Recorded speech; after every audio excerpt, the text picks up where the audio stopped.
Whalo flai atu hani he tula do wala tala te tupu ki la teimi a whiawhinei. Ko hoko mai e punua elefani ko Angelie he aho flaili ko Molly, ki he malewa kalele he motu mo e kua tokalonga i do tangata ko atu ki kisikisi. Kua whamanatu he tau mamatu whini he motu e aho he tau mamatu whini he lalulangi, he whahe tau poe ko Molly ke taha whiawhia ki he whale tolu i mākini. Kua liu tuai e tau koloa whakapuloa he TV he motu malona ha koe tau matangi malolo he whahe tau poe ko Molly. Kua talaha mai e whahe whakapuloa, ne malona taha lakau hila he ofisa i alofi ha koe kape he hila. Haha iai toko ua e mamatua pālangi ne ewa mai ke motu, ke manatua ngai e laua e taha mga hala ne he wahaya whanau i ki he laua, ne no nofo ai whakaku mai ke motu. Ko haha iai fuk e laua ke he mga hala ni kilipopo ai he tau pangota e taha komisina New Zealand ni whaingoa ai ko Hector Larson. Ko hoko mai e punua elefani ko Angelie he aho flaile he whahe taupe ko Molly ke he malewa kalele he motu mai ko tokalonga ai e to tangata ni watu ki kisikisi. Ko e punua elefani nei walu e tau hana, hong flumau e tula ni ko tuku whenonga mai e he motu ko Sri Lanka ki Okalana, mo e whae tula he whenonga mai e ki Niue. Mo e hana tau mata kau ngā hua, to tangata lewe ki atu ka ia mai he motu ko Sri Lanka, si biha fōki mo lau tulu mai he Auckland Zoo, ne langamata i he mata kau New Zealand Air Force Hercules. Pese kua whakailoa kua pui mo nā kai maeke ke o atu e tau tangata ki kisia e hoko mai anga ha Angelie ka kua tolo atu tokalonga ni tau tangata he motu ke he malewa kalele hea whiawhia hawhlaili ke he whakawhileweia mo kisia e punua elefani nei. Mga aho ne tāke mea ia ki whawhu he wakalele ko whitania ia ni tuku i loto he taha puha lahi mo nā kai kisia he tau tangata ni nonofo mamao. Ka ko tolu ne tāta atu ki he pāpui pui he malewa kalele kua kisia whakaku e tolu a Angelie. Ne kua tātou e ia ki he pā ne kua tālanga paua ki ke lātei moe puhala pui pui ke he tolu mahina i mua. Ki he mtakawi i kaho he māngana ko Avaseli. Kausi e tolu mahina ha Angelie do lioa ki atua ia ke he nofanga tu mau hana ki he motuku ni Silani ki he Auckland Zoo nofo ia mai taha elefani ni kua lewa lewa nofo atu ki ai.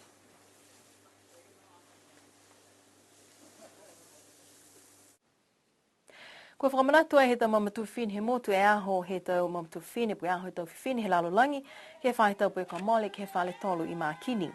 Kua mahuinga lahi e whakaholoanga hala tolu ha kua whihangai ei mo e tau mamatu whini e ke pule. Tau mamatu whini ne kua tutu ke he tau wilianga, si pia fuki ke lau tolu i tau mamatu whini ke he tau whono taki maanga.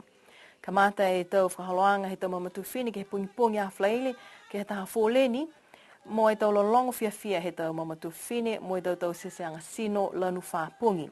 Kamata ai e tau fōleni mai he commercial centre, si whakausi atu ai ki he whale tolu i mākini. Koe matapatu he aho e tau whiwhine he lalulangi, koe motu ko Bahamas he atu Caribbean, mo e kua whakawhiawhia ki he taha sivianga he tau seseanga sino lanu kehe mo e fulufuruala. Koe matapatu manatu he tau whiwhine he lalulangi, ke whamalolo e tuanga he whiwhine, si tause ke maeke. Wa tu mau ke mailonga e tau tolu, kua tō hifo tu e numela whiwhine i loto he tau whakatuwhono, he Pasifika mo e lalulangi. Kakataka kano whoki, ke tu mau e mailonga e tonu hia me tuanga li lifu he whiwhine. Tonu hia me tuanga li lifu he whiwhine. Ke he kaina, ke he mga whaoa, ke he maanga, mo e mutu. Kai moatu ke tau whiwhini anga he whiwhine, ke tau mahua mo e whakahaloanga, he whakatuwhono he tau koutu. Nā hei behe na ia ke whakatei tau pule malolo he whiwhine mo e tāni. Kai ngā hua toko ua he whiwhine me tāni, whakawhakau ke hei sia tau pulanga, mo e whakatonutonu, whakalirifu e tuanga. Pāho nei kua liwa no mo e whiwhini, mo e ono ki mua a tau tolu. Kua whaikehe na kai e tuanga he whiwhine niwe. Ha kua manatu whaikehe. Whaikehe tuanga he whiwhine niwe. Ka watu amutoro he tau whono la lahi. Malongona e tau tala mai a lau tolu he whalua mutu. Le lahi e ke whakelea he tau whiwhine. Uka e tau whiwhine ke hoki i loto ke tau whakatu. Ko tau tolu i nei, kua monuina a tau tolu he tau whiwhine he mutu nei.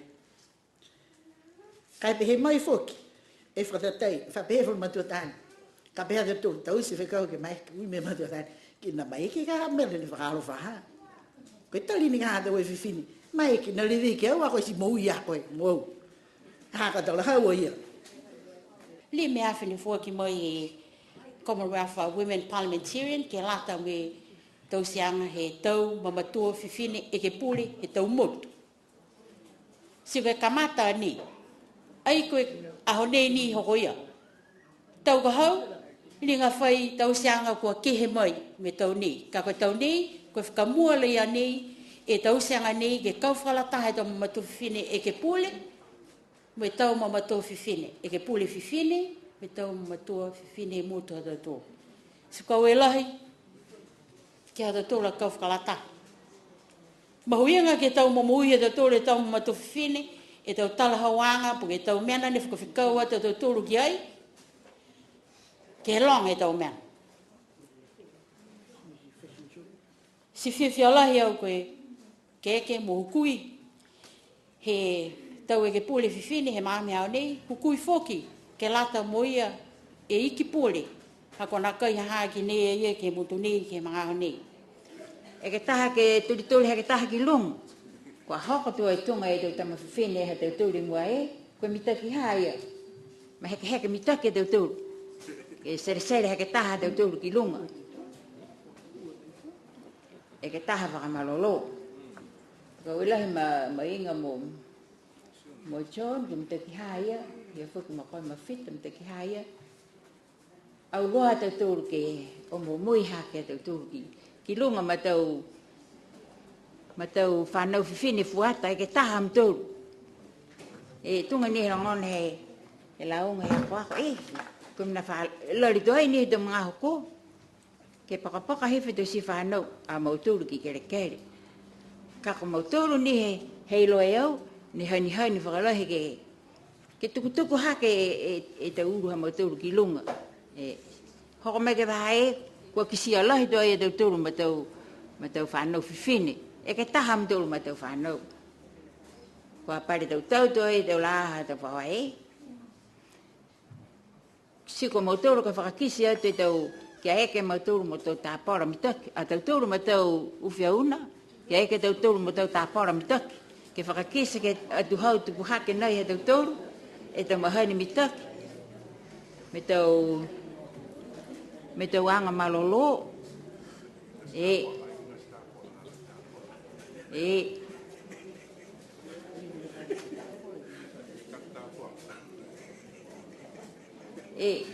Ka kata tāpala ka he ngohe mutu tau tūru kai. Kai aipihia ka he whakakakano mai he tuhi heiki. Ko he ngohe mitaki, he ngohe whiwhine makaukau. Pia lota o ke nofe he ngohe ia. Si lota whuki te o ke hike a whakahula he aho nega ui au ko tāpala. Amana ki kisia, ko mai ke tanga whiwhine, ke whiwhili hana tau mena ke tausi. Ke mai ke ia ke whinatu ke he tau mahua whakapolitika, mo ue tau whakamailonga toko lunga mai tau anga toko lunga, whai tupe mai tau ngahua, mo nofu whiawhia ai tupe ke he tau tangata mahani kolokolo wao, mo e whakawihia haka tangata whiwhine. Koe matapatu manatu mo aho he tau whiwhine, make it happen, tausi ke maike. Tausi ai tutuang he tau whiwhine, ke maike, mai katoa toa. Whiwhi e motu ha tau tōru, koe manuina haa ia ha tau tōru. Ha ia ni wharua mena na kai mga popo, pa ke maike he tausi, ke laulahi e tau tōru, pa ta taini e tau mena moua, me tau tangata taani. Ke tunga ni me wharua motu, koe masini e tau tōru he anga whakamotu. Me taani ia mena ia ne, na kai lang matai, hiki anga hituanga, he matu whiwhine, pa ke tam whiwhine. Whakatulo atu ke tawa ke puli whiwhine ku huhu atu ki loto he whana ke puli hani wei. Ke lang matai ke whalua mawhakatu whono, ni lau ia ai e tau mamatu whiwhine. Kua tūmau e tau whiawhia he tau mamatua whiwhine, ke he tau lolongo, tau whakaholoanga ke kehe, sipia whuki mo e tau kailolo. Kua liu tuai e tau koloi whakapuloa TV he motu ke malona ha koe tau matangi malolo he whahe tau pui kua moli. Ko talahau mai e whahe whakapuloa, ne malona tahala kau hila he o whisa hala tolu i alofi, ha koe kapi e hila. Ko whitātua e lau tolu he ota mai e tau wala fōu, kai lingalinga to whai mga aho tosi, ato liu ke mau mau pōpō.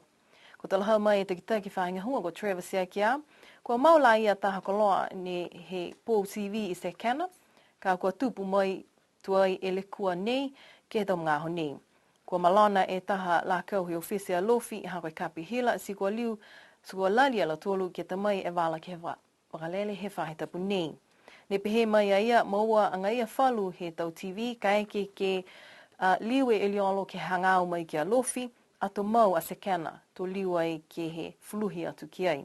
Kua ole mai ai ke whakahotoka mai kai lali ala tolu ke tausi e tau koloa ni kua likua.